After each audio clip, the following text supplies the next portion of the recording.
YouTube et du coup j'ouvre la porte.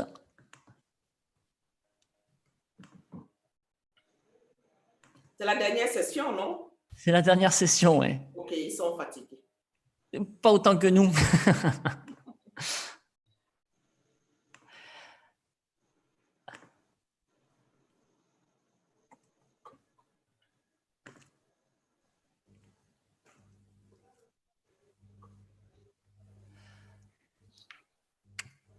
Bonjour, bonjour.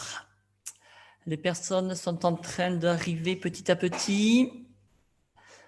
Les personnes sont encore dans la salle d'attente. Elles sont en train de se connecter petit à petit. On va attendre encore une petite minute que tout le monde soit connecté.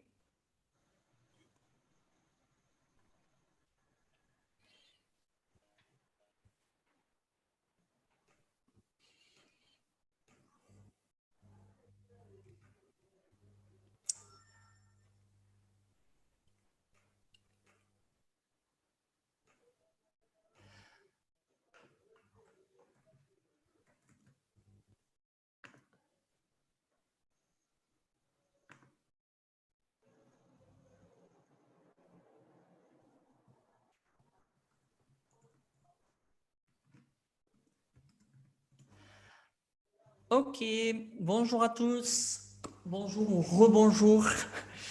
Bienvenue pour cette 5e conférence de 5e jour d'Inno for Change et c'est déjà la dernière. Bienvenue à ceux qui nous rejoignent ici pour la première fois. Bravo pour les courageux qui nous suivent depuis le début, ça nous fait très plaisir et on est admiratif que vous soyez avec nous depuis le début. Nous sommes donc le thème de la journée, c'était apprendre à animer à l'ère du numérique.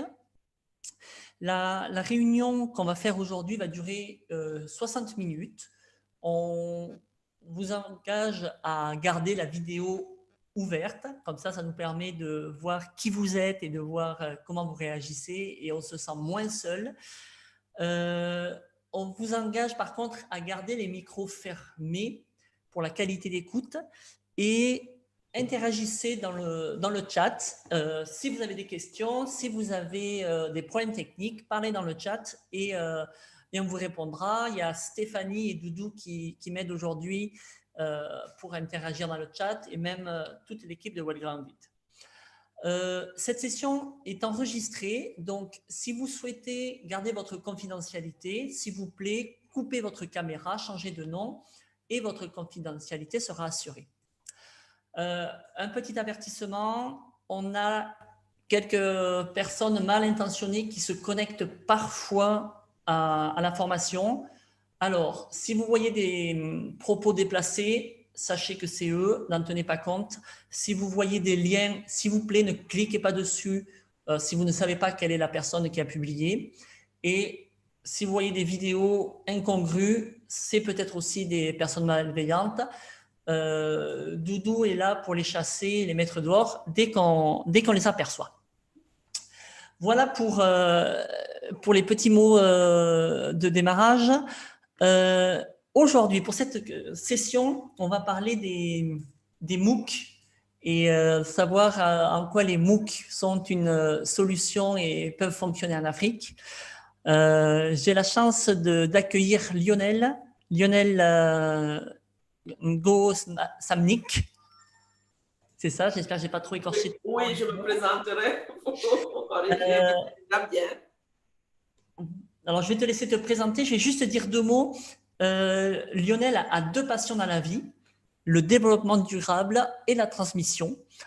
Et ça tombe bien parce qu'elle travaille comme spécialiste de programme à l'Institut de la francophonie pour le développement durable. Et elle pilote la mise en ligne de plusieurs MOOC et elle va nous parler justement de cette expérience. Je te donne la parole, Lionel. Je te laisse. Oui, merci Guillaume. Je suis Lionel Ngo Samnik, je suis spécialiste de programme à l'Institut de la francophonie pour le développement durable. Je mettrai le lien de l'Institut plus tard. L'Institut de la francophonie pour le développement durable, c'est un organe subsidiaire de l'Organisation internationale de la francophonie, dont le but est de développer la coopération au service de la transition énergétique et du développement durable. L'Institut a 3 programmes. Un programme qui est axé sur les objectifs de développement durable, un deuxième programme qui est axé sur l'énergie et un troisième programme qui est axé sur l'environnement. Et dans le cadre de ces 3 programmes, l'Institut développe un certain nombre d'initiatives, dont l'initiative Objectif 2030, qui est une initiative avec une des composantes étant une série de cours en ligne. Pourquoi nous avons pensé qu'il était temps de développer des séries de cours en ligne? Parce que, comme vous le savez, c'est un secret pour personne. Les ressources se font rares, mais les besoins sont énormes. Il faut donc trouver des solutions qui permettent de répondre aux enjeux grandissants avec peu de moyens.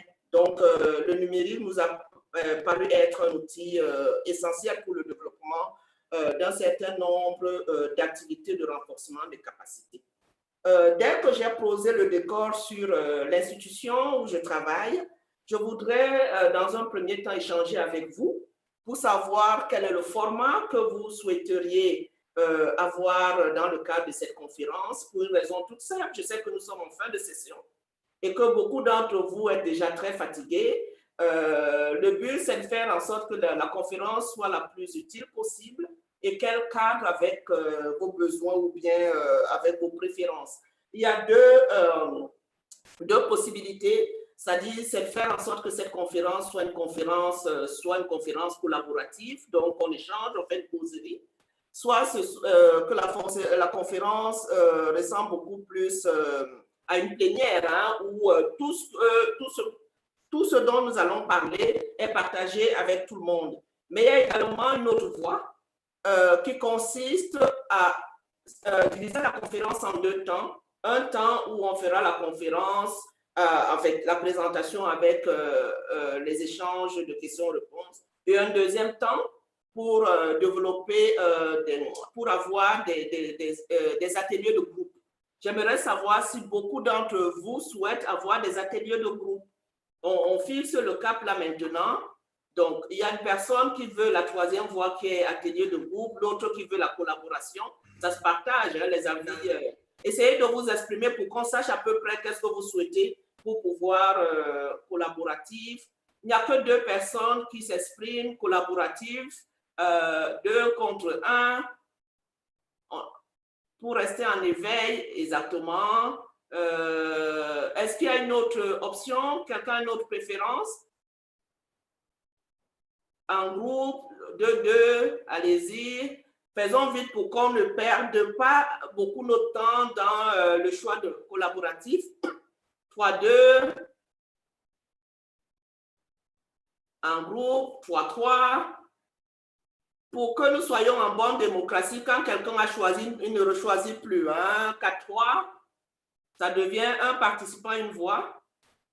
Non, mais quelqu'un ne peut pas choisir collaboratif et travaux de groupe, ça devient le désordre. On ne peut pas faire les deux options en même temps.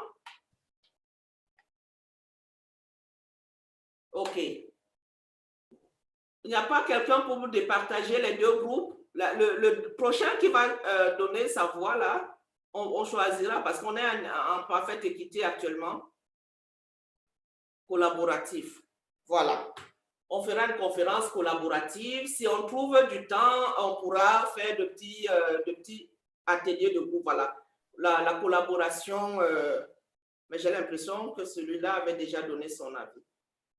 Bon, donc, comme je vous le disais, on a développé un ensemble d'outils à l'Institut, donc des séries de cours en ligne. Mais qu'est-ce qu'un MOOC?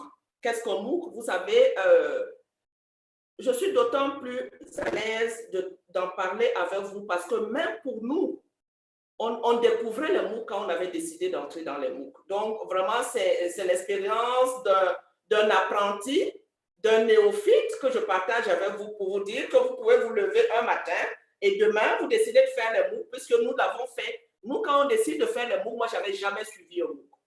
Donc, ça veut dire qu'on savait juste qu'on voulait aller vers les MOOC. Donc, c'est vraiment, on vous partage l'expérience de quelqu'un qui n'est pas un spécialiste des TIC, qui n'a jamais suivi les MOOC, mais qui, un beau matin, a décidé de se lancer dans les MOOC. Donc, on a beaucoup appris. Hein. Il y a eu des ratés, il y a eu des succès, mais on a beaucoup, ce qui a été plus intéressant, c'est qu'on a beaucoup appris. Parce que quand on échoue, l'échec a ceci de particulier, ça vous permet de connaître les écueils, hein, ce qu'il faut éviter à l'avenir. Mais pour vous montrer l'importance des MOOC, je voudrais d'abord vous rappeler quelque chose qui concerne le télétravail. Parce que le but, l'OSC, en fait, est aussi un cadre de travail des employés des OSC. Comme par exemple, on peut avoir une société privée qui a comme son cadre de travail. Et la réalité est la suivante actuellement. Les employés sont en majorité en télétravail depuis un certain temps. Pas seulement à cause du Covid, ça il faut le rappeler. Les chiffres que je vais vous donner sont des chiffres obtenus avant le Covid. Mais malheureusement, dans ces chiffres-là, il n'y a pas d'Afrique parce que les données, aussi bien sur le télétravail que sur le MOOC, ne couvrent pas suffisamment l'Afrique. Mais la réalité est qu'au moment où cette étude a été faite, avant le Covid, 68% des employés travaillaient en télétravail. Et dans les 68% qui travaillaient en télétravail, vous verrez la fréquence qui montre quand même que plus de 25% étaient dans un processus de télétravail de façon permanente, donc de façon continue. Ça montre que l'outil numérique est, bien avant le Covid, de plus en plus adopté pour être un outil utilisé pour exercer un métier. Et si l'outil numérique est utilisé pour exercer un métier, ça veut dire que c'est aussi utilisé pour pouvoir, en fait, ça a aussi un énorme potentiel pour pouvoir améliorer les compétences, accompagner les processus de formation continue tout au long de la vie. Parce que dans tout processus d'employabilité, il y a des formations qui sont continues pour rester en activité, pour rester performant, quels que soient les enjeux qui émergent. Donc, le télétravail est quand même un mécanisme qui a été adopté par beaucoup d'employés avant le Covid. Ce chiffre est énormément au-delà depuis que le Covid a été mis en place. Mais un autre indicateur que je voudrais vous rappeler, ça concerne la répartition du télétravail dans le monde. La répartition montre que, par exemple, au Brésil, il y a plus de la moitié qui sont en télétravail. En Afrique, le télétravail n'est pas encore bien implanté parce que le numérique, c'est beau, mais comme vous le savez, bien évidemment, le développement du numérique s'accompagne également d'autres facilités, les infrastructures. Ça veut dire que si on n'a pas d'électricité ou si on a fréquemment des coupures d'électricité, ça remet en question la possibilité de faire du télétravail. Si par exemple, on a le coût de l'accès au numérique qui est trop élevé, ça remet également en question le déploiement du télétravail pour des revenus faibles, par exemple, parce qu'il faut regarder le revenu obtenu et le coût du travail. Donc, il n'y a pas les données actuelles sur le télétravail en Afrique, mais des suppositions laissent croire que le télétravail est moins utilisé en Afrique jusqu'à présent. Donc, le MOOC comme alternative, oui, mais est-ce la bonne alternative pour l'Afrique, tenant en compte le fait que l'utilisation du numérique dans l'exercice des métiers reste encore limitée. Mais toutefois, il est important de relever l'importance que représente actuellement le marché de la formation virtuelle. On parle très souvent du chômage qui se développe, qui est quand même assez bien ancré, des sous-emplois, des emplois, je peux dire, dans le noir, mais il faut savoir que la formation virtuelle est également une opportunité d'employabilité. C'est-à-dire que si vous avez une compétence, vous pouvez développer des programmes de formation en ligne et en vivre.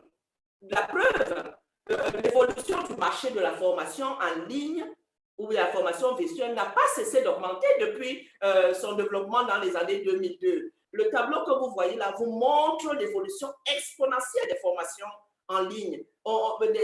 C'est multiplié parfois fois 10 après 5 ans. Mais dans ce marché de la formation virtuelle, l'Afrique est également sous-représentée parce que ces chiffres que vous voyez là sont essentiellement les chiffres de l'Amérique et de l'Europe. Est-ce que vous pensez que l'Afrique doit être en marge de ce marché? Je pense qu'il y a une marge, une portion que l'Afrique peut aussi obtenir dans ce marché-là, parce qu'il y a des compétences qui sont des compétences quand même très locales, qui ne peuvent être développées que par des Africains. Il y a par exemple tout ce marché africain d'un certain nombre de formations et de compétences très ancrées sur les territoires qui méritent d'être développées. Donc, ce n'est pas un cri de cœur, c'est de dire le marché est en croissance, certes, mais il n'est pas en croissance en Afrique. Peut-être la situation du Covid qui a permis quand même que la majorité des élèves en Afrique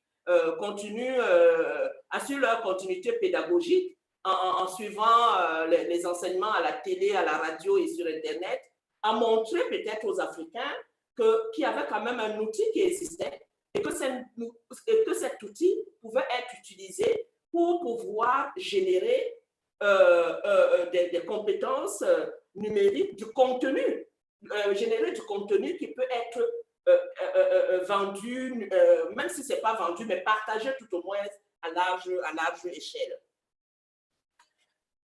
Et quand je parle de l'Afrique qui est pratiquement sous-représentée, il y a un autre chiffre qui nous parle.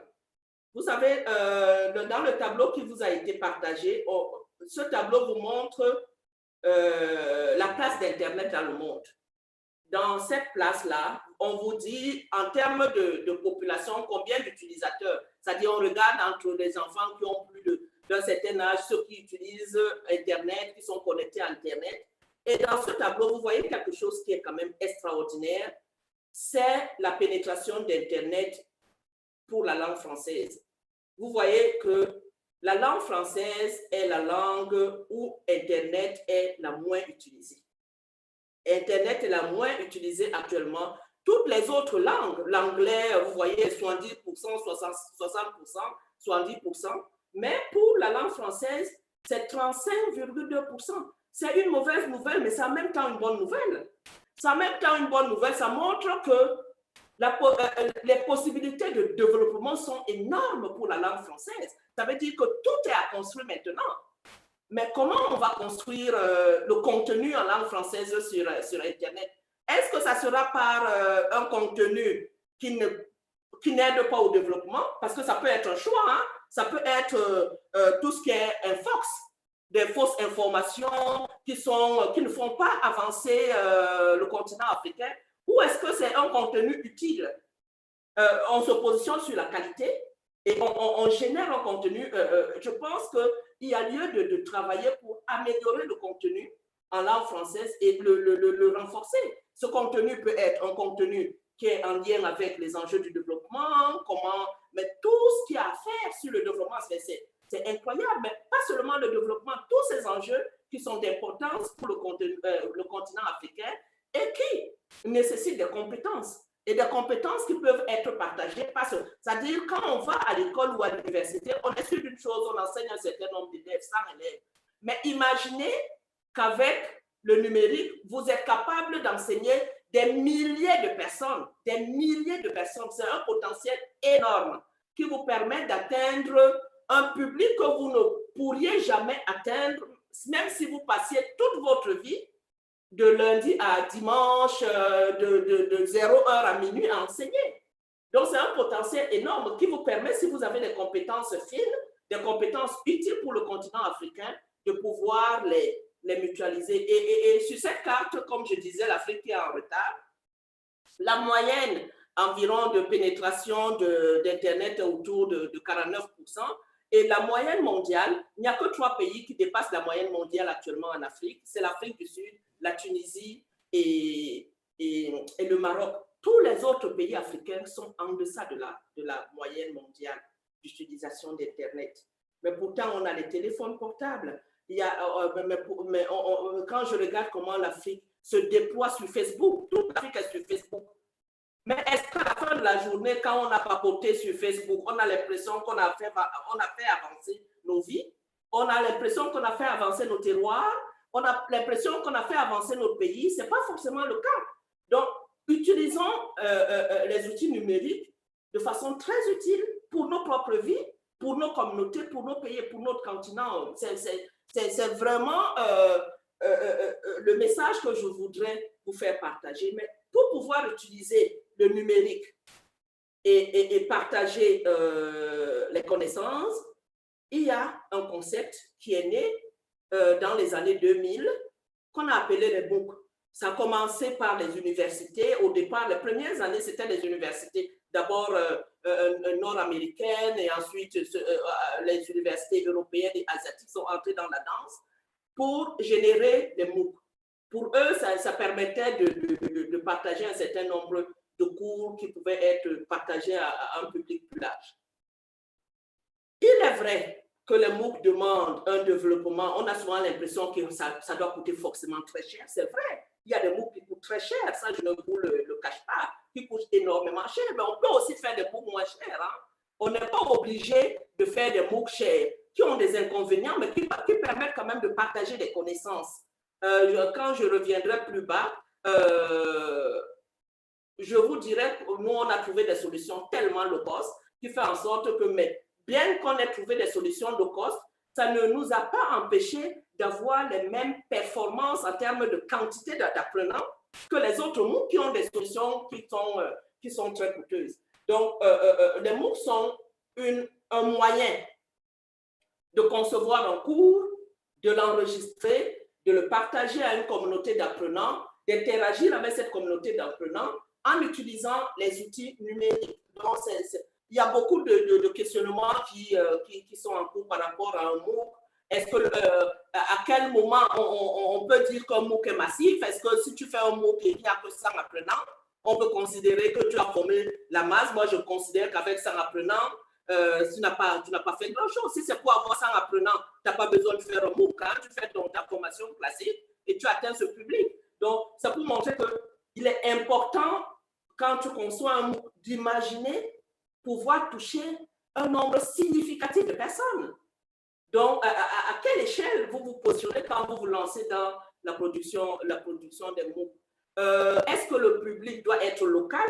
Parce que tous ces questionnements vous permettent de réfléchir sur les solutions de formation que vous allez mettre en place. Si pour vous, le MOOC, le public est local, ça va aussi avec la thématique. Ça veut dire une thématique qui est trop localisée ne sortira, les apprenants viendront de ce territoire. Ou est-ce que le public doit être international, dont la thématique se déchaîne? Est-ce que le MOOC, on doit être libre de choisir? Donc, c'est tous ces questionnements. Je ne vais pas m'attarder parce que cette présentation, les intervenants, les organisateurs vous l'enverront plus tard.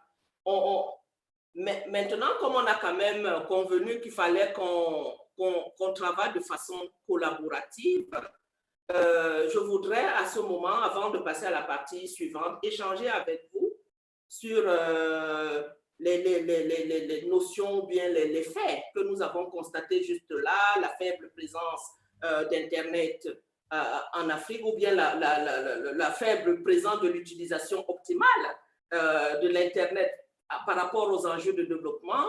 Je ne sais pas si je dois répondre aux questions ou bien si vous pouvez interagir par rapport à ça pour pouvoir avancer. Je pourrais répondre plus tard. Est-ce qu'il y a quelqu'un qui voudrait réagir par rapport à ça pour qu'on puisse rebondir avant d'aller plus loin? Alors, vous pouvez lever la main si vous avez si vous voulez interagir. Moi, je vous donnerai le micro parce que sinon les micros ils sont fermés. Levez la main si vous voulez faire un commentaire, un ajout. Ah ben, je vois que Dany lève la main. À toi la parole, Dany.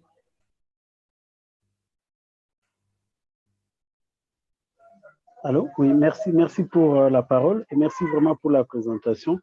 Moi, ça me révolte d'ailleurs. Donc là, je comprends moi-même combien de temps je peux prendre sur Facebook et pour justement commenter la politique du pays et sans proposer quelque chose. Moi, je pense, et ça me pousse à penser que les autorités locales ont quand même une part aussi pour ramener vraiment la population à voir ce qui est de l'essentiel sur l'Internet qu'on peut utiliser. Donc, vraiment rester dans ça, trouver mieux que de passer le temps sur des échanges comme ça, commenter des choses qui ne donnent rien au final. Donc, c'est vraiment important et je pense que ça va changer ma façon de voir les choses et j'aimerais un peu comprendre un peu plus davantage. Vraiment, c'est juste un témoignage, ça m'a choqué et comprendre avec toutes ces statistiques qu'on vient de montrer, on pensait être vraiment parmi ceux qui utilisent l'Internet, mais on l'utilise pour quelle fin? Ça, c'est vraiment une question qui m'est revenue, qui m'a vraiment touché. Merci. OK. Merci, Dani. Il y a une autre main levée, c'est Ewald. Je te donne la parole, Ewald, si tu veux donner un petit commentaire. Oui.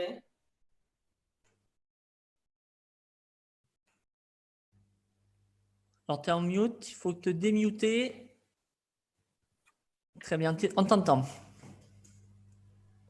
Oui, moi, ce que je pourrais dire, c'est bon, c'est un peu révoltant dans le bon sens, c'est que Madame Lionel dit, et c'est ce qu'on vit vraiment ici. Moi, j'ai vu on est à Kinshasa, mais on est parfois devant les gens qui ne savent même pas utiliser Gmail, par exemple, ne savent pas créer un mail, ne savent pas envoyer un mail. On est encore à ce niveau-là, et je pense que ces genres d'informations nous donnent encore plus de motivation, nous donnent encore plus d'envie à apprendre aux gens ou bien au monde qui nous entoure, à nos communautés, les différents outils pour, n'est-ce pas, les aider aussi. Parce que le monde de demain, dans le monde de demain, la technologie va prendre une place un peu plus pondérante qu'aujourd'hui. Et nous ne devons pas être en retard, sinon ça va nous fermer beaucoup de portes, disons. Merci, Dani et Wald Frank, pour vos témoignages qui vont vraiment dans le sens, en fait, j'ai la même conviction que vous, que forcément, le numérique va prendre, et d'ailleurs a déjà pris beaucoup de place, et que la firme ne doit pas rester en retard par rapport à cet environnement favorable. D'autant plus qu'il y a des avantages. Des avantages, comme je disais, améliorer par exemple l'accès à l'enseignement. Je précise même l'enseignement supérieur. Comme vous savez, dans les mécanismes de formation, il y a beaucoup de nos jeunes qui sortent très tôt du système éducatif pour des raisons aussi diverses que possible. Les MOOC permettent, sans avoir des exigences d'accès à l'université, de proposer un contenu universitaire à un public qui, à un moment donné, est sorti du circuit éducatif. Ce n'est pas parce qu'on n'a pas eu son baccalauréat, par exemple, qu'on n'est pas forcément intelligent. Il ne faut jamais perdre ça de vue. Donc, les mots sont parfois même un exercice de rattrapage. De rattrapage d'un public qui est sorti très vite du circuit d'éducation et qui peut, par le biais d'un mécanisme de formation de masse, accéder à un type de connaissance. Le MOOC est également une autre alternative à l'éducation formelle. C'est-à-dire, si par exemple, j'ai beaucoup de charges familiales, je ne peux plus continuer, il faut que je travaille pour élever mes enfants et m'occuper de ma famille, que je n'ai plus le temps pour pouvoir aller à l'école, ben je travaille, mais avec ces formations, ça me permet de continuer à apprendre pour pouvoir améliorer mes connaissances. Donc, c'est également une autre alternative pour l'accès à la connaissance. Mais également, ça offre une flexibilité d'apprentissage. Il y a des gens, quand tu vas à l'université ou bien au lycée, tu es obligé d'y aller de 8h à 18h, par exemple. Ce n'est pas tout le monde qui est disponible pour aller à l'école de 8h à 18h. On parlait des contraintes même familiales et beaucoup d'autres contraintes. Il y en a qui sont disponibles quand ils sont rentrés chez eux le soir à 20h et puis peuvent ouvrir leur ordinateur ou leur téléphone portable et accéder à des connaissances. Donc, ça permet aux gens de s'adapter par rapport à leurs conditions de vie, à leurs conditions de travail, de pouvoir accéder à la connaissance en fonction de leur disponibilité. Même le dimanche, il y a des gens qui ne se connectent que le dimanche pour pouvoir se former. Donc, le MOOC leur permet d'accéder à la connaissance quand ils sont disponibles, ce que le système formel ne permet pas. Et le MOOC également permet une collaboration en ligne. Moi, par exemple, nous, quand on fait les MOOC, c'est plus de 50 pays qui sont participants. Des gens que tu n'aurais jamais rencontrés dans une salle de classe, dans vos pays. Donc, le MOOC vous ouvre le monde. Il vous ouvre le monde de la connaissance. Moi, par exemple, quand on regarde les forums en ligne et que les Congolais posent des questions, par exemple, liées aux mines et à la protection de l'environnement, que le Burkina pose des questions liées au Sahel, que le Marocain pose des questions liées à l'oasis, que le Camerounais ou le Gabonais pose des questions liées à la forêt, ça vous permet, sans être dans ces pays, de porter, d'être au courant des enjeux des autres pays et d'avoir également la réponse des enseignants. Donc, vous êtes formés comme si vous étiez au Maroc, comme si vous étiez au Burkina, comme si vous étiez en RDC ou comme vous étiez au Cameroun. Toutes les problématiques des 50 pays, des participants, se retrouvent dans votre cours, ce qui n'est pas souvent le cas pour des formations présentielles parce que les participants dans les formations présentielles viennent d'un seul pays, dont les enseignants ont tendance à ressortir beaucoup plus les exemples de leur pays. Mais il y a également la formation tout au long de la vie. Parce que quand je suis entrée dans ma vie professionnelle il y a 2 décennies, les enjeux qui étaient portés il y a 2 décennies, ce ne sont pas les mêmes enjeux maintenant. Ça veut dire que quand j'étais à l'école, ce qu'on m'a appris à l'école, ce n'est pas forcément ça maintenant. Nous, quand on était à l'école, on n'avait même pas Google pour pouvoir faire la recherche universitaire. Donc, on était obligé d'aller dans la bibliothèque. Maintenant, il y a Google. Donc, ça veut dire qu'il y a une évolution qui s'opère après l'université. Même quand tu as fait l'université, il y a une évolution. Et parce qu'il y a une évolution de la vie, il y a de nouveaux enjeux qui entrent en jeu. Il faut se former tout au long de la vie. Mais est-ce que quand tu veux maîtriser une notion, il faut rentrer encore à l'université? Très peu ont le courage de le faire. Moi, je vais vous dire de grâce, je ne suis plus prête à rentrer à l'université, mais je suis ouverte à avoir accès aux connaissances. Donc, toutes les possibilités qui me permettent d'avoir accès à ces connaissances-là, sans pour autant rentrer dans le chemin des contraintes universitaires, moi, c'est les bienvenus. Donc, tout cet environnement fait qu'il y a des avantages certains. Mais ce n'est pas parce qu'il y a des avantages certains qu'il n'y a pas de défis. Il y a d'énormes défis. Le premier défi qui est souvent posé, c'est souvent la rentabilité financière des MOOC. Pour faire un MOOC, il y a des dépenses. Il faut payer l'enseignant qui organise le cours. Apparemment, je ne suis pas dans le bon format. Excusez-moi parce que j'ai 2 écrans. Il y a l'enseignant qui fait le cours, il y a celui qui va enregistrer, il y a celui qui va faire le montage, il y a même la plateforme. Vous voyez qu'il y a un certain niveau, il y a un certain nombre de compétences qu'une seule personne ne détient pas. Donc, il y a plusieurs compétences à mobiliser. Et les informaticiens qui vont travailler sur les enjeux de plateforme numérique et la compétence technique qu'on veut partager et le travail de réalisation des vidéos avec le montage qu'on n'a pas forcément. Donc, tout cela a un coût. Mais étant donné qu'on dit en même temps que le MOOC est gratuit, ouvert à tous, donc les gens sont censés ne pas payer. Si les gens ne payent pas, qui finance donc le MOOC? Qui finance le MOOC? C'est ça la question. Je crois que les Africains, ça les interpelle, ce genre de préoccupation. C'est bien beau de faire un MOOC, mais comment on le fait? Avec quel argent on le fait? Bon, il y a par exemple l'université MIT qui a développé tout un programme de MOOC avec 60 millions de dollars. Mais bien évidemment, ils ont une capacité de mobilisation de financement incroyable. Il y a de grandes fondations qui existent là-bas. Il y a des mécanismes d'accès au financement des universités. Il y a même des secteurs privés qui subventionnent certaines universités dans le cadre de la recherche et développement.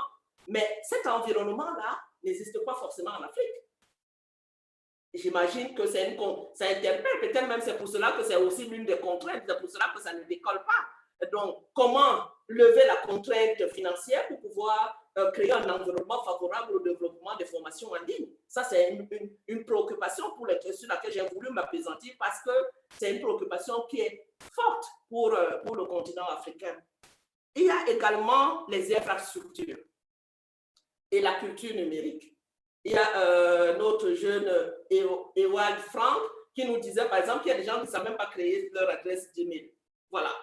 Si on a donc un cousin ou une cousine ou une tante qui ne sait pas créer son adresse Gmail, honnêtement, ça sera difficile que la tante se connecte pour suivre son cours en ligne. Donc, ça demande une certaine culture. Bon, là, cette fameuse culture, nous, on vit ça tout le temps. Quand on lance le processus d'inscription au cours en ligne, le nombre de personnes qui nous disent qu'ils ont des difficultés à s'inscrire, alors qu'on a mis en plateforme une plateforme tellement simpliste, tenant compte de ça, mais il y a toujours des centaines et des centaines de personnes qui ont besoin d'être tenues par la main pour pouvoir s'inscrire. Donc, il y a donc cette culture numérique-là qui est une contrainte par rapport au MOOC, parce que si tu ne sais pas créer un Gmail, ce n'est pas le MOOC que tu vas suivre. Il y a les infrastructures. Les infrastructures. Moi, j'avais inscrit une de mes jeunes cousines à un cours en ligne parce que je trouvais que c'était tellement proche de ce qu'elle faisait, de son métier actuel. Et je trouvais que ce cours en ligne l'aiderait à s'améliorer. Je l'ai inscrit à un cours en ligne. Et c'était un cours en ligne payant s'il vous plaît. Et le jour du cours en ligne, elle n'a pas suivi parce que c'était un cours qui avait lieu en un seul jour. Elle n'a pas suivi. Je lui ai dit, mais pourquoi tu n'as pas suivi? Elle me dit, il y avait coupure d'électricité toute la journée. Voilà, bing. Donc, c'est quand même une préoccupation constante en Afrique, l'infrastructure électrique qui conditionne l'accès au cours en ligne, qu'il ne faut pas perdre de vue. Donc, ça veut dire que ça, c'est un cours en ligne qui avait été développé en Europe où les gens sont sûrs qu'ils auront toujours Internet. Donc, pour le continent africain, tu développes le cours en ligne, tu ne peux pas le caler sur une journée. Tu ne peux pas le caler sur une parce que tu ne sais jamais si ce jour-là, il y aura le cours en ligne. Moi, mes compatriotes, ils disent, est-ce que vous avez demandé l'autorisation à Eneo, qui est la société d'électricité? Donc, si on coupe le cours en ligne, donc il y a cet enjeu qu'il faut garder, c'est une contrainte. Il y a également le fait que, parce qu'on veut atteindre une masse critique, la formation ne peut plus être très spécialisée. Elle ne peut plus être très spécialisée. Parce que si tu la spécialises trop, tu perds la masse. Tu perds la masse. C'est comme l'agriculture. Si tu fais une agriculture généraliste, tu vas avoir tout le monde. Mais si tu commences à entrer dans un détail qui fait en sorte que cette agriculture ne peut se passer que dans un petit territoire, dans une ville, eh bien, tu perds tous ceux qui auraient pu faire l'agriculture, mais qui ne sont pas dans la ville concernée. Donc, il y a l'enjeu d'avoir un contenu très généraliste qui soit adapté à un grand public. Mais il y a également la disponibilité des enseignants, parce que le cours en ligne est gratuit, parce qu'il est accessible à tous, parce que ce n'est pas contraignant de s'inscrire. Les gens ne se sentent pas contraints de suivre le cours en ligne. C'est comme si c'était ben je vais pas, si je veux. Donc, il faut pouvoir intégrer le fait que les gens sont plus flemmards quand ils doivent faire. Ils sont plus négligents pour les cours en ligne. Et c'est une contrainte quand tu développes ton cours en ligne qu'il faut intégrer. Donc, tous les éléments que je rappelle comme défi, quand il faut développer un cours en ligne, il faut se battre à apporter des solutions pour chaque enjeu, pour être sûr que le cours en ligne qu'on développe répond à toutes ces préoccupations. Parce que si tu n'as pas répondu à toutes ces préoccupations, tu es sûr d'une chose, ton cours en ligne sera un flop. Parce que tu as en face de toi des gens qui parfois ils veulent avoir accès à cette connaissance, ils veulent avoir accès à cette compétence, mais ils font face à des défis. Donc, le porteur de son cours qui veut partager la connaissance à une masse critique a une obligation d'apporter des réponses. Mais je veux dire, la personne ne va pas venir installer l'électricité dans les pays, mais va apporter des alternatives qui permettent, même avec des contraintes électriques, de pouvoir accéder à la connaissance. Parce que c'est ça la finalité, l'accès à la connaissance. Avant d'aller au point suivant, avant de rentrer en détail sur l'initiative qui est la nôtre, j'aimerais savoir s'il y a des gens dans la salle qui veulent échanger sur cette partie-là, les atouts, les avantages et les défis et les contraintes du cours en ligne. Les gens me demandent les coordonnées de mon organisation. Je donnerai à la fin. vous aurez toutes les informations qu'il faut et sentez-vous libre de m'écrire après, même si je ne réponds pas immédiatement. Quand j'ai le temps, je le fais. Parce que c'est ça l'inconvénient des cours en ligne. Dès qu'on entre dans les cours en ligne, on est débordé par les messages. Hein. Quand tu as 10 000 étudiants, tu as une possibilité de 10 000 messages qui tombent dans ta messagerie fréquemment. Donc, du coup, tu deviens débordé. Quelques interventions me feraient du plaisir pour échanger avec vous par rapport aux contraintes, aux atouts, aux avantages, aux inconvénients, aux défis des cours en ligne. Parce que n'oubliez pas, le but, c'est de pouvoir utiliser les MOOC comme une solution d'avenir. Si on veut donc utiliser les MOOC comme une solution d'avenir, il est important qu'on puisse tirer le meilleur des avantages et pouvoir négliger les inconvénients. Donc, il faut les connaître très vite. Il faut les connaître très vite. Sinon, c'est un peu comme l'arbre à solution quand on développe, l'arbre à problème quand on développe un projet de développement. Pour pouvoir avoir un projet qui soit adapté à une situation donnée, il faut connaître les causes, les défis, les effets. C'est la même chose quand tu développes ton cours en ligne. Il faut connaître les défis qu'il faudra pouvoir relever. Est-ce qu'il y a quelqu'un? S'il n'y a personne, il y a des gens. Alors, il y a deux personnes qui ont levé la main. Je peux donner la parole à Luc et après, je donnerai la parole à Moïse pour des interventions courtes puisqu'il nous reste une vingtaine de minutes. OK. On t'écoute, Luc. Une vingtaine de minutes, donc allez-y. Vous m'entendez? C'est Luc. On t'entend, Luc, tu peux parler. Au niveau de l'Université pédagogique nationale à Kinshasa, et même au niveau de notre organisation, nous sommes en train de réfléchir sur la traduction à langue locale des MOOC qu'on a suivis. Nous pensons que ça peut nous aider à atteindre un plus grand nombre dans notre pays. Bon, mais il y a un problème. Nous avons suivi, nous avons proposé, parce que moi, je partage tout ce qu'il y a comme MOOC au niveau de Facebook et au niveau de WhatsApp, pour les membres et pour les étudiants. Mais ils ont fait remarquer que, par exemple, MOOC conservation et MOOC formation, donc l'une pour les aires protégées, l'autre pour le développement durable, commence au même moment en février et termine au même moment en juillet.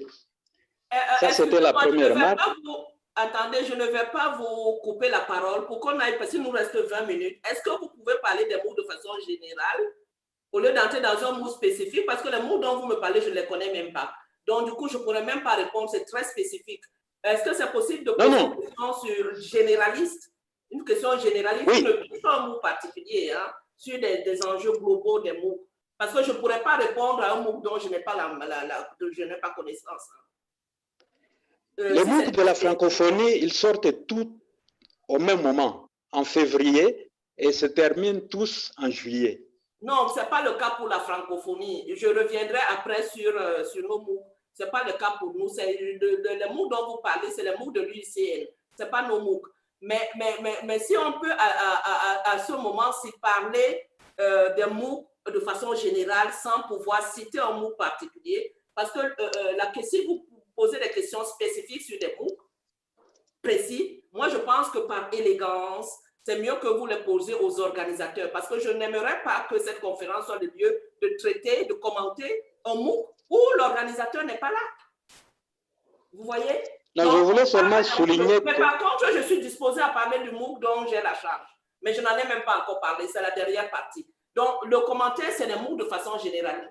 Si quelqu'un peut commenter de façon générale au MOOC sans pouvoir doiter ou épingler ou cibler un MOOC donné, c'est bienvenu. Moi, je n'aime pas parler des gens derrière leur dos, ce n'est pas correct.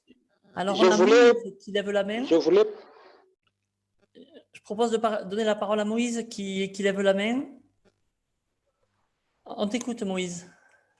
Bonjour, je suis ravi d'avoir la parole. Je suis connecté depuis Kinshasa. Oui. Par rapport au MOOC, c'est que c'est une facilité que ça nous a apporté. particulièrement au sein de notre organisation, pour suivre un cours, par exemple,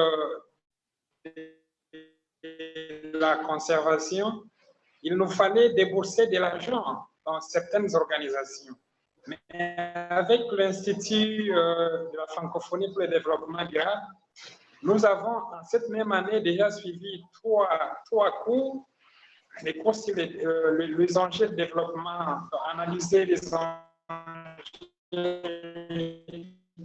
et les actions de développement durable, l'environnement. Il y a aussi les cours sur les droits et protection de l'environnement que nous avons suivis gratuitement. Une personne peut être connectée et nous branchons notre rétroprojecteur. Nous avons la possibilité de suivre 3, 4 et même 7 personnes. Donc, c'est par rapport à ces mots. Voilà ce que je voulais partager comme témoignage. Oui, ce que vous relevez là par rapport au coût de MOOC, s'il faut s'inscrire, c'est justement en lien avec, quand je parlais de la viabilité économique de MOOC. Pourquoi pour l'Institut, vous les suivez gratuitement? C'est parce que il y a l'Institut qui finance les cours de MOOC. Donc, un MOOC n'est pas gratuit, hein? Un MOOC coûte de l'argent. Donc, quand le MOOC arrive et qu'il est gratuit pour l'apprenant, ça veut dire qu'il y a quelqu'un d'autre qui a payé. Mais ce n'est pas toutes les solutions de formation où il y a quelqu'un qui paye. Parfois, il y a des gens autonomes qui développent leur cours où personne n'a payé. Donc, pour pouvoir, parce que ces gens aussi doivent vivre, ces gens doivent supporter les charges de leur investissement. Donc, ils trouvent donc un moyen de pouvoir amortir ou bien rentabiliser ces cours. Et pour pouvoir les rentabiliser, le cours devient payant. Donc, c'est pour cela qu'on dit que MOOC, ce n'est pas forcément gratuit. Donc, c'est gratuit quand vous avez la chance d'avoir une institution qui, dans le cadre de ces programmes, développe les cours. Donc, ça veut dire prendre en charge des cours liés à ces cours-là. Et l'apprenant, lui, de son côté, n'a plus rien à payer, tout au moins uniquement la connexion. Mais ce n'est pas toujours le cas. Il y a des MOOC qui sont développés de façon autonome sans qu'il y ait un bailleur de fonds ou bien un financier qui prend en charge les cours. Donc, c'est autant de questions parce que dans le cas de l'Afrique, si c'est développé par des OSC, forcément, il faudrait que quelqu'un paye. Hein? Soit ça devrait être dans le cadre d'un programme dont ils ajoutent ça comme une activité du programme, soit forcément l'apprenant supporte une partie du cours. C'est des modèles à imaginer hein, pour que la connaissance soit tout au moins partagée. Il y avait une dernière question. Je ne vois plus de questions. Il nous reste un tout petit quart d'heure. Donc, je pense que tu peux continuer la présentation de ton mot. Bon, voilà, il me reste une quart d'heure. Voilà. Comme je vous le disais, l'Institut a développé une plateforme qu'on appelle Objectif 2030. D'ailleurs, on est en train de développer carrément une académie virtuelle. Hein. Je pourrais plus tard vous envoyer le lien pour l'académie virtuelle qui sera encore plus vaste que l'initiative Objectif 2030. Je veux dire, face au succès de la série de cours en ligne développés, on a imaginé donc carrément faire toute une académie virtuelle sur laquelle on est en train de travailler. La plateforme est déjà en place. Je vous enverrai le lien. L'année dernière, pourquoi je ne sais pas les 2 années, parce que cette année, les cours ne sont pas encore finis. L'année dernière, parce que l'Objectif 2030 a commencé à développer les cours en 2017. Mais en 2017, nous n'avions qu'un seul cours qui portait sur le développement durable. Donc, en 2017, nous avons fait un seul cours et on a eu 2600 apprenants. On croyait qu'on avait, pour nous, c'était énorme. C'est-à-dire, on n'imaginait même pas atteindre ce chiffre. Et la peur, c'était que l'année qui suivait, qu'on ne puisse pas avoir la même performance. En 2018, on a fait le même cours en y ajoutant quelques modules. On a eu 4600 apprenants. Donc, pratiquement, on n'a pas doublé, mais on n'était pas loin de là. On s'est dit que ça veut dire que les cours en ligne restent d'actualité et que c'est un outil qu'il faudrait qu'on saisisse fortement. C'est là où on a donc décidé l'année qui suivait de développer plus de cours en ligne parce qu'on a vu que c'était ascendant et on a ajouté en 2019 3 nouveaux cours pour avoir une série de 4 cours en ligne. Et en 2019, donc, on a eu 37 824 apprenants avec pratiquement 20 000 qui avaient eu leur examen leur examen de passage. Hein, donc, il y avait, et rien que l'indicateur de succès montre, parce que quelqu'un ne peut pas venir valider ses cours s'il n'a pas suivi le cours en ligne. Donc, et le chiffre était extraordinaire parce que la majorité des cours, même les cours les plus populaires, comme les cours de MIT, de Harvard et tout, les chiffres gravitent autour de 20%. Et on se retrouvait à être autour de 50%. Donc, on a été ébloui par ce taux d'assiduité. Et cette année, on est toujours dans les 4 cours en ligne. L'année prochaine, on prévoit augmenter d'autres. Et cette année, on a toujours 4 cours en ligne, mais on a déjà organisé 3. Donc, à la date où je vous parle, on a déjà eu 53 000 apprenants. Et le 4e cours qui commence au mois d'août n'est même pas encore lancé, mais on a déjà 53 000 personnes qui se sont formées. Et parmi les 53 000 personnes, il y a 27 019 diplômés avec un taux de succès. Vous voyez, le taux de succès est de 51%. Le taux de succès est de 51%. C'est vraiment un taux qui est proche des cours présentiels. Hein. Et dans ces 53 000 personnes viennent de 51 pays. 51 pays, donc plus que pratiquement l'ampleur d'un continent, mais ce n'est pas seulement l'Afrique, hein, d'autant plus qu'on cible beaucoup plus des pays francophones. Mais et dans ces statistiques, on n'a pas intégré les participants qui viennent dans les pays qui sont non membres. Nous, on ne les comptabilise pas, on met souvent non membres. Mais on cherche, mais on a souvent des participants qui viennent dans des pays qui ne sont pas des pays membres. Donc, en réalité, on a plus de 51 pays. Donc, c'est clairement un potentiel énorme. Pour moi, le programme dont j'ai la charge, c'est un programme de renforcement des capacités. Et ce programme existe depuis une quinzaine d'années. Et ce programme formait en moyenne 100 à 150 personnes par an. Donc, vous pouvez imaginer la mise en échelle incroyable que les formations en ligne ont apporté. Donc, pouvoir former, on est pratiquement sûr qu'on va atteindre cette année 75 000 personnes. Parce que le dernier MOOC, c'est un des MOOC les plus populaires de notre série, parce qu'on sait qu'on a 2000 très populaires. Donc, former 75 000 personnes en une année, alors qu'on en formait 150 par an, on n'est plus dans le même ordre de grandeur. Hein?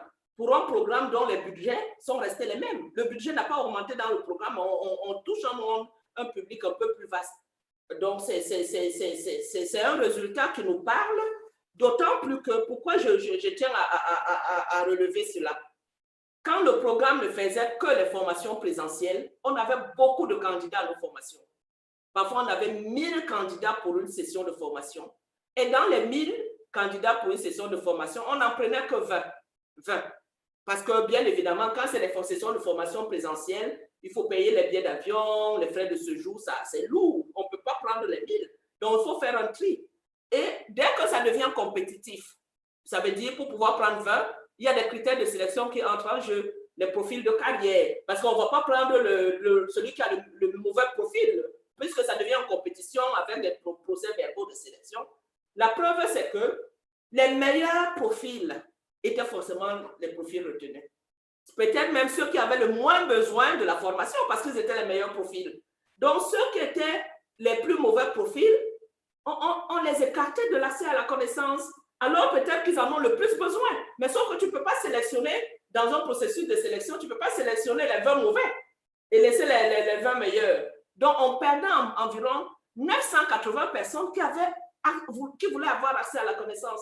Donc, ce qu'on s'est dit, c'est qu'on laisse nos formations présentielles, on les conserve, mais on ne prive pas les 1000 personnes pour l'accès à la connaissance. Donc, on a des modules en ligne qui sont accessibles à tout le monde a accès. Et maintenant, là-dedans, on peut prendre 20 et leur donner les formations présentielles classiques. Et si je le dis, c'est pour dire que les MOOC sont clairement une solution d'avenir pour les OSC. Quand on a été dans les OSC, comme vous le savez, beaucoup d'OSC ont des activités de formation, ont beaucoup d'activités de formation. Donc, quand on regarde souvent les programmes, on a un petit mécanisme de financement de projets locaux. Ce n'est pas gros, hein, c'est tout petit comme ça. Mais la majorité des projets, bien que dans l'appel à projet, on dit on ne va pas financer les formations. Plus de 95% des projets qui nous parviennent sont des projets de formation. Donc, ça veut dire, pourtant, l'appel, on dit on ne veut pas financer les projets de formation, mais on reçoit. Les OSC, dans leurs activités, ils ont beaucoup d'activités de formation. Donc, est-ce qu'il n'est pas utile, est-ce qu'il n'est pas pertinent, est-ce qu'il n'est pas stratégique pour ces OSC de muter, même si ce n'est pas complètement, d'imaginer intégrer dans leur formation, dans leur pratique, les formations en ligne, même de façon mutualisée. Hein. Ça veut dire que ça peut être une fédération d'OSC qui développe des programmes de formation en ligne pour leurs bénéficiaires. Donc, en tant que OSC, pour pouvoir toucher les publics cibles, c'est une opportunité. Mais également pour le personnel des OSC, c'est une opportunité. Parce que, comme je disais, tout employé, que ce soit l'OSC, le secteur privé, une organisation internationale, l'État, tout employé a besoin de se former tout le temps pour faire face aux enjeux émergents. Donc, l'OSC, pour son personnel, peut développer, en fait, peut imaginer dans le cas de fédération, renforcer les capacités de son personnel grâce au MOOC, mais également par rapport à leurs activités. Pourquoi c'est si important? Comme vous le savez, la prolifération des ONG. Moi, je suis toujours impressionnée par le nombre d'ONG qui nous écrivent. Les ONG naissent tout le temps, tout le temps, tout le temps. Elles sont tellement énormes qu'il n'y a aucune organisation qui soit capable d'apporter un appui présentiel à toutes ces ONG. C'est impossible parce que l'argent se fait rare, encore plus rare à partir d'aujourd'hui. Donc, pour faire face à cette prolifération des ONG, il est important d'avoir des mécanismes qui permettent de mutualiser, d'interconnecter les ONG pour qu'elles représentent une masse critique, qu'elles développent les outils, qu'elles trouvent des alternatives à l'éparpillement. Donc, le MOOC reste très utile. Et il y a également les capacités techniques. Moi, j'ai remarqué que dans beaucoup de pays, quand quelqu'un ne trouve pas le travail, quand quelqu'un crée son ONG pour pouvoir en faire une initiative d'auto-emploi, ce n'est pas, je ne dis pas que c'est mauvais, non, c'est pas mauvais. C'est aussi, ça dit l'auto-emploi, ça peut être créer son entreprise, ça peut aussi être l'association dont le but n'est pas de générer le profit, mais ça n'empêche pas que ça donne un salaire. Hein. Mais comme il faut pouvoir mobiliser l'argent pour pouvoir faire fonctionner une ONG, les ONG vont se positionner sur des secteurs où l'accès au financement est plus facile. Ça veut dire que si tel secteur est le plus financé, ils vont tous faire dans ça, mais ils n'ont pas forcément la compétence pour faire ça. Ça veut dire que si c'est le développement durable, je vais prendre un autre cas, le sida. Quand le sida était à la mode en Afrique, toutes les ONG faisaient dans le sida, pratiquement. Mais ces ONG n'avaient pas forcément les compétences pour faire du sida, pour parler, qui avait fait le secteur privé. Ils n'avaient pas forcément des compétences en santé publique, hein, en virus, en tout cela.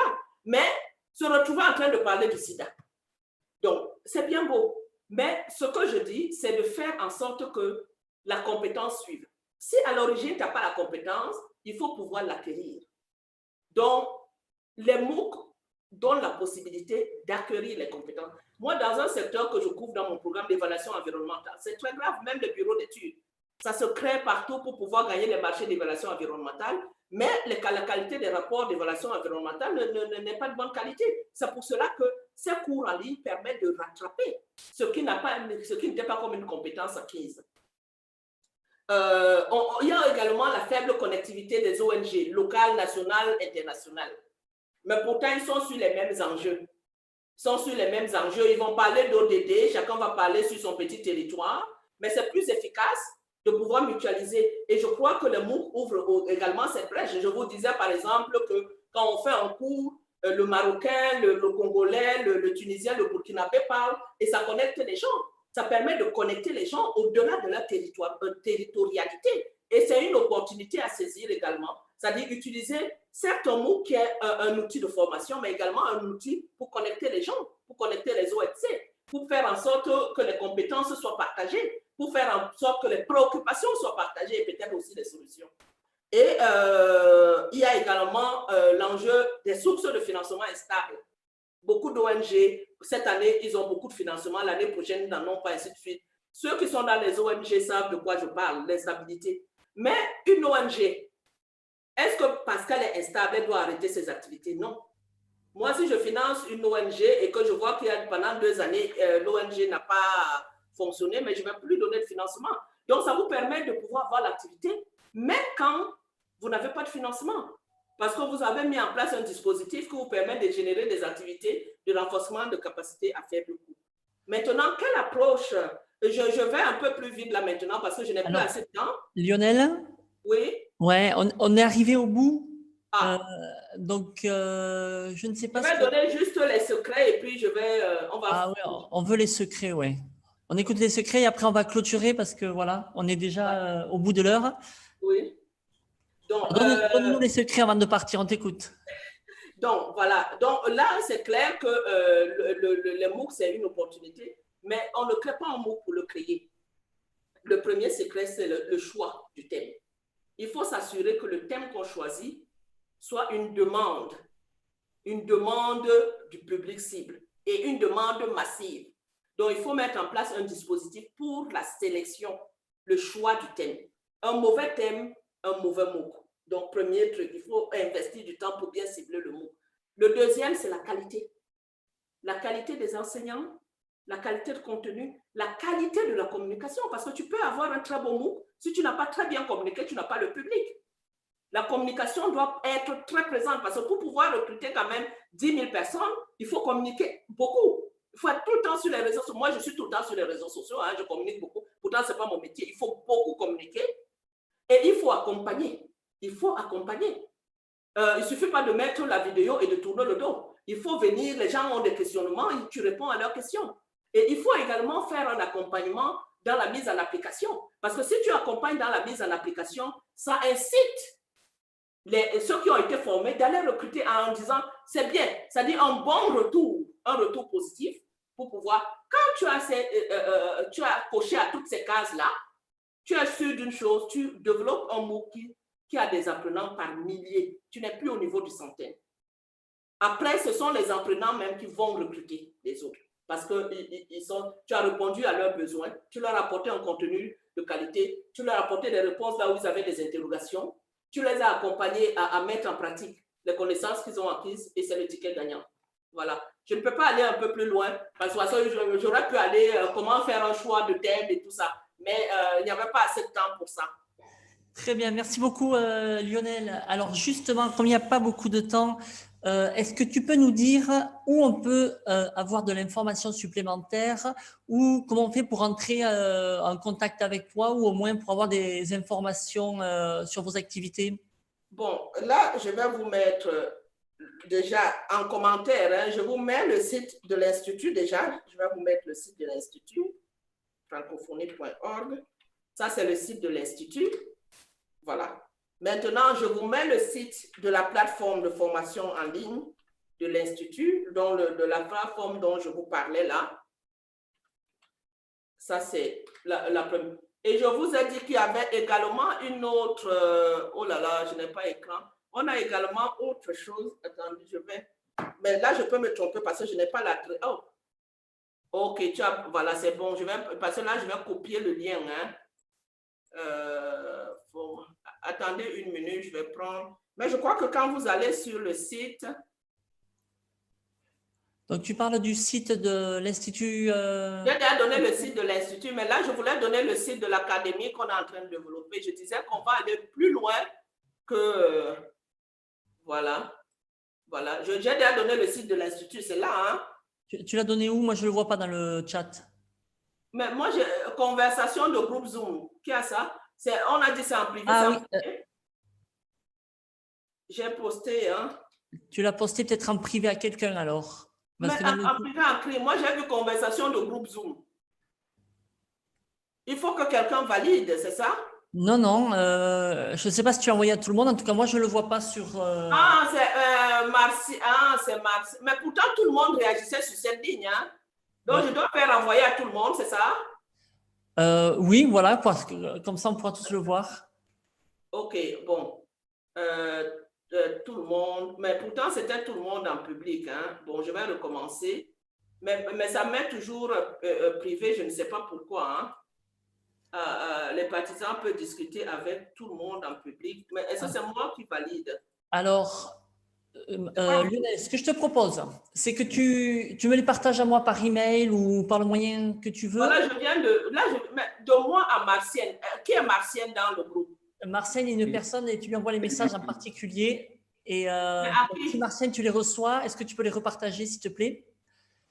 Attends, tout le monde, attendez, je vais recommencer. Bon, là, j'espère que cette fois-ci, ça sera la bonne.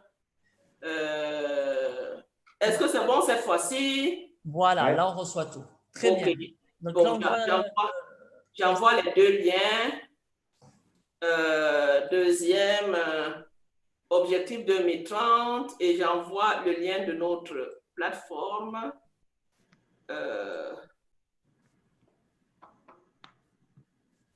Bon, maintenant, je vais vous envoyer l'adresse au cas où des gens ont des questions par rapport à l'initiative, hein, qui n'est pas personnalisée parce que moi, je réponds plus trop aux mails, j'en reçois tellement. Donc, mais là, au moins, même si je n'ai pas le temps, quelqu'un répond. Objectif 2030, voilà. Voilà, il y a un email également. Voilà, vous avez tout. Vous avez l'Institut, la plateforme Objectif 2030. Il y a l'email de l'Académie que j'ai mis en lien. Vous l'avez reçu, non? Oui, oui, on a tout reçu. Merci beaucoup. Voilà. Donc, vous avez plus d'informations sur l'Institut, sur Objectif 2030. Il y aura toujours quelqu'un pour répondre. Peut-être pas autant, pas immédiatement, mais il y aura une réponse qui suivra. Voilà. Et si vous voulez continuer la conversation, je le répète encore une fois, mais le mieux, c'est de se connecter au groupe Facebook et LinkedIn d'Enough for Change. Audrey va encore nous partager les liens vers ces deux groupes. Pour nous, c'est le meilleur moyen de garder contact avec vous et de pouvoir distribuer, partager de l'information. C'est beaucoup mieux que par email où on risque d'être un peu limité. Donc voilà, Audrey va nous partager ça. Moi, je n'aurai pas le temps forcément de suivre les conversations. Hein. Ça, je voudrais. C'est pour ça que j'ai donné un email. Parce que l'email, c'est une jeune, c'est mon assistante, elle peut répondre aux emails. Mais moi, honnêtement, je ne peux pas dire que je vais répondre aux questions, je n'ai pas le temps pour ça. Non. Il n'y a pas de souci, Lionel. Nous, on est connectés là-dessus. On partagera. Si tu partages des informations avec moi, je les mettrai sur ce site. Ça marche.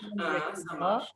Et si les participants veulent poursuivre les conversations là-dessus, beaucoup de participants ont aussi des questions. Je regarde en même temps le groupe. Je vais clôturer cette session. Je te remercie beaucoup, Lionel, d'avoir animé cette conférence. On a senti l'enthousiasme que tu as et la passion que tu as pour ce sujet. Je suis désolée de devoir te couper la parole. Non, il n'y a pas de problème. Ça tombe bien. En plus, je suis dans ma journée de travail. Hein, donc. Merci beaucoup. On va clôturer cette semaine. Voilà, ça a été une semaine extrêmement riche, dense et intense pour nous.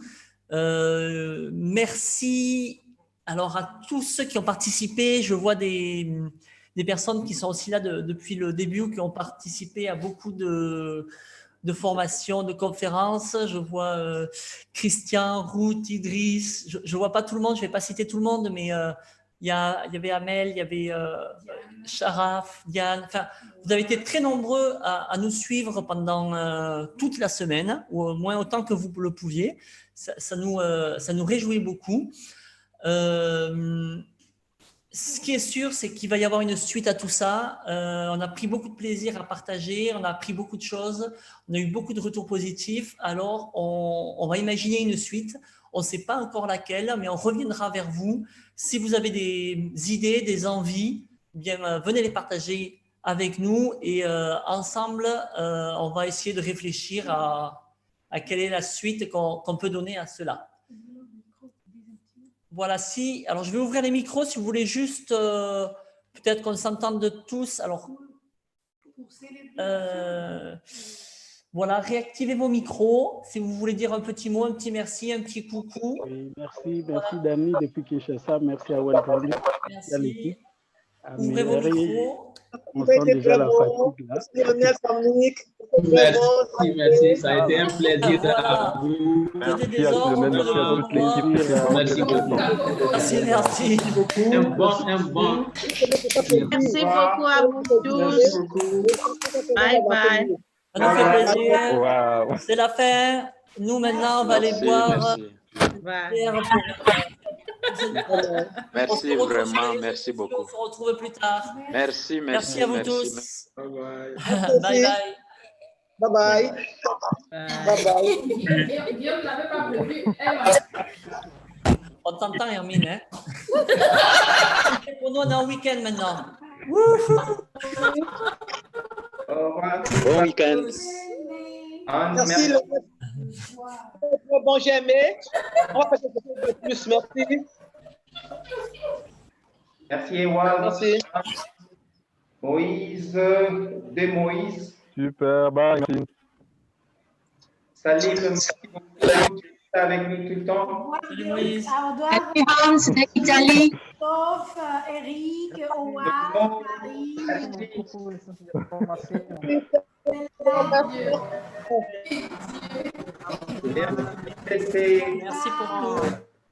beaucoup à tous. Doudou, merci. Merci, Doudou. Merci. Allez, c'est la folie. Je vais terminer pour tout le monde. On se retrouve sur les réseaux sociaux si vous voulez continuer à partager. Bye bye tout le monde. Merci, Bye bye. Eric.